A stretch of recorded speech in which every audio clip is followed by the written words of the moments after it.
Yo, what is going on, guys? Flashverse here, and welcome back to another video on Crisis on Infinite Earths. And this will be my review for Crisis on Infinite Earths Hour 3, which is also known as The Flash Season 6, Episode 9.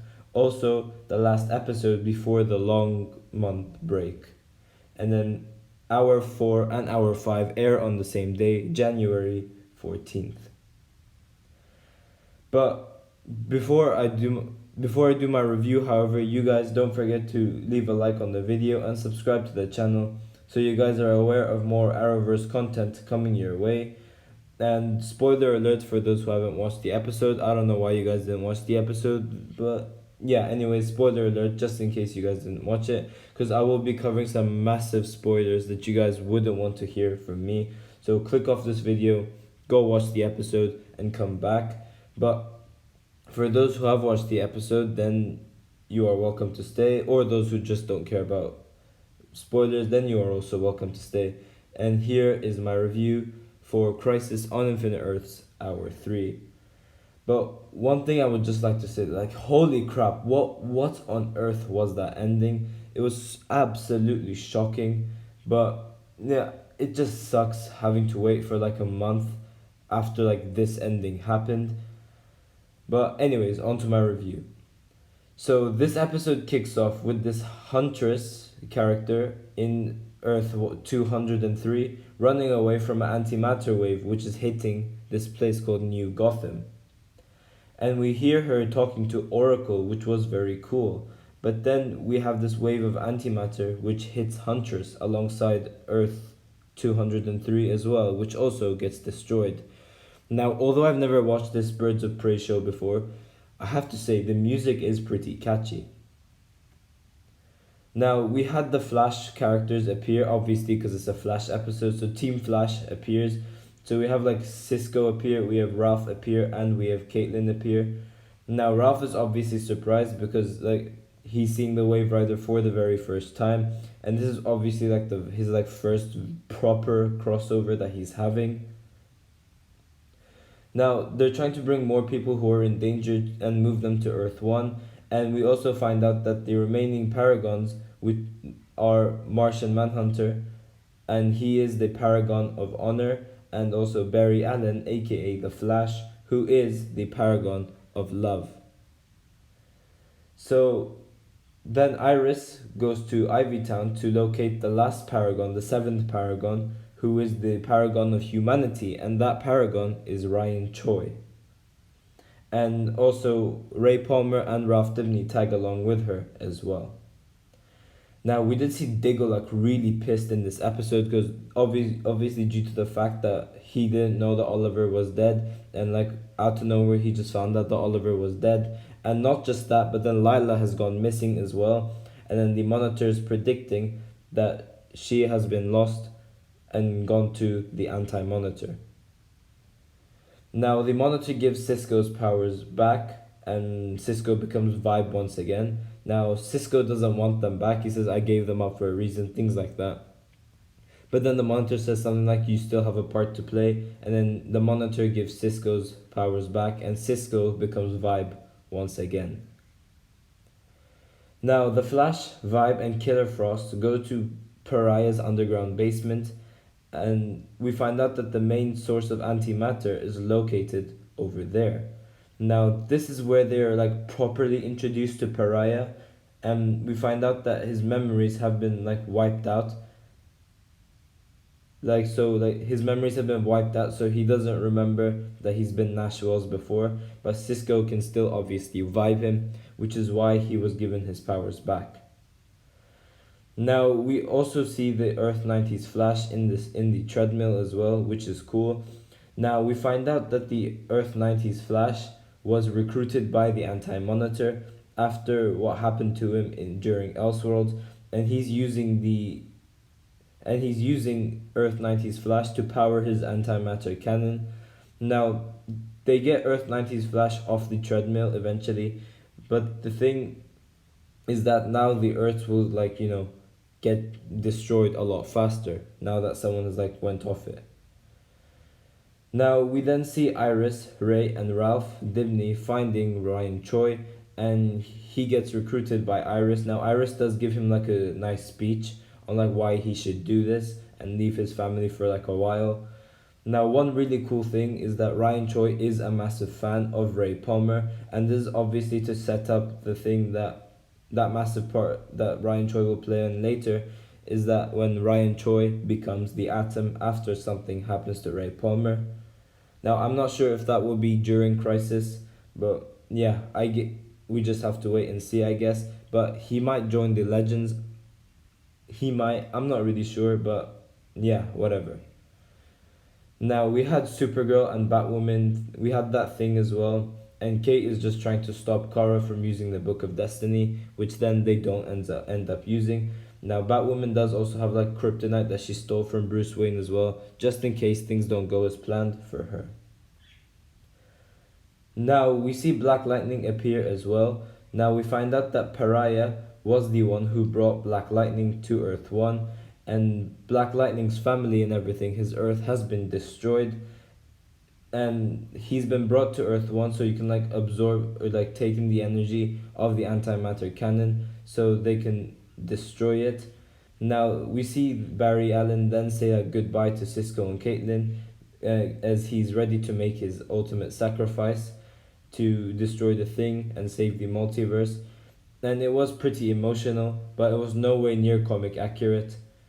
But then Earth 90's Flash takes Barry's speed temporarily and tells Barry that a Flash has to die, not specifically Earth 1 Barry Allen. And we know Earth 90's Flash is the Flash from his Earth, so he does count as a Flash as well. So he takes the blow for Barry Allen, which was quite predictable, judging from the very first trailer that we got. So then this leads to Earth 90's Flash going on the treadmill and saving the Flash. And while he's running, we get like a flashback of like things that happened in Earth 90's, and he's talking to this woman. She does look very familiar, but I just cannot put my finger on it.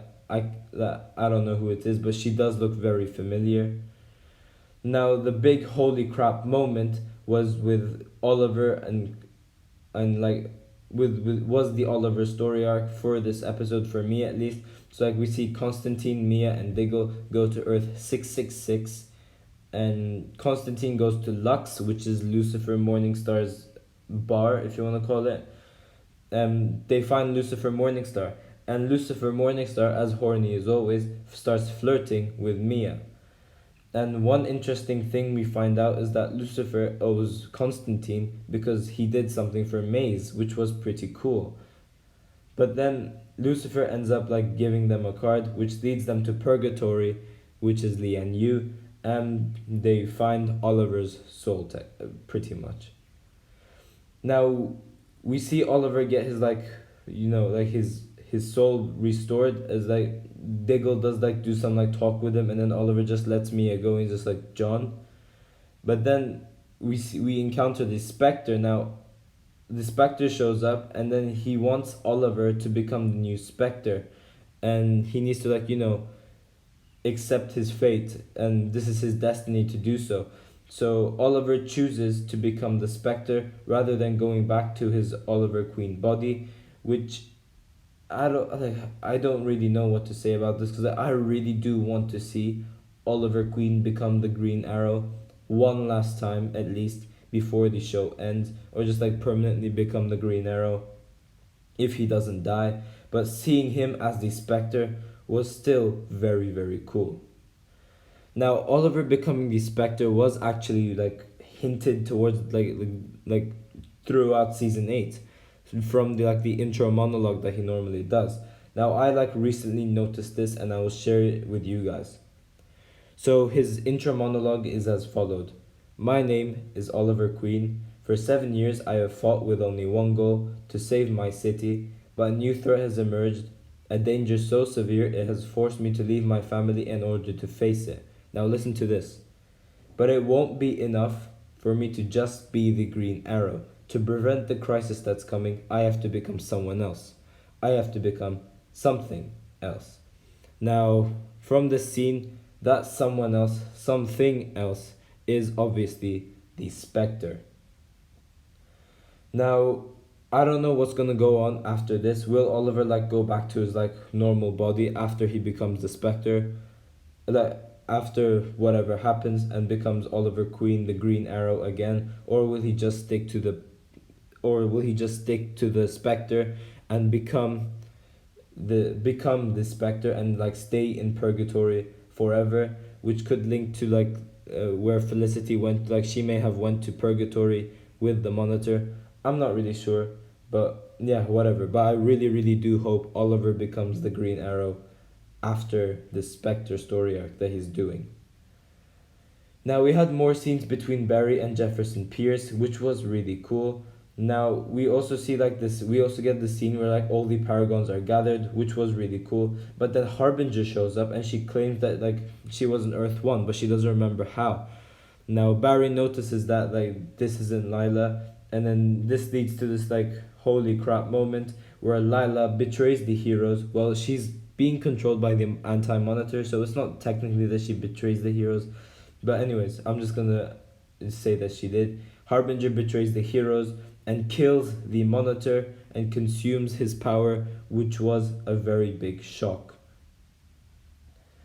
Now we then see Earth 1 get destroyed as well, which was very weird. Now I don't know how they're gonna bring these Earths back, but then we see Pariah use his powers and move the Paragons to some place, and the others are dead from the antimatter. Now the Paragons are taken to that place from the ending of Legends of Tomorrow season 1, which was pretty cool, where like it's immune to like timeline changes, things like that. I can't remember the name for it, but it was during Legends of Tomorrow season 1. But we then see Kingdom Come Superman die, and we find out that Lex Luthor used the Book of Destiny to become a Paragon and kills Superman, which is like hilarious, man. I love what Lex Luthor is doing over here. Like his obsession with Superman is just so cool. But anyways, it was still a massive shock. But yeah, that's pretty much it for this episode.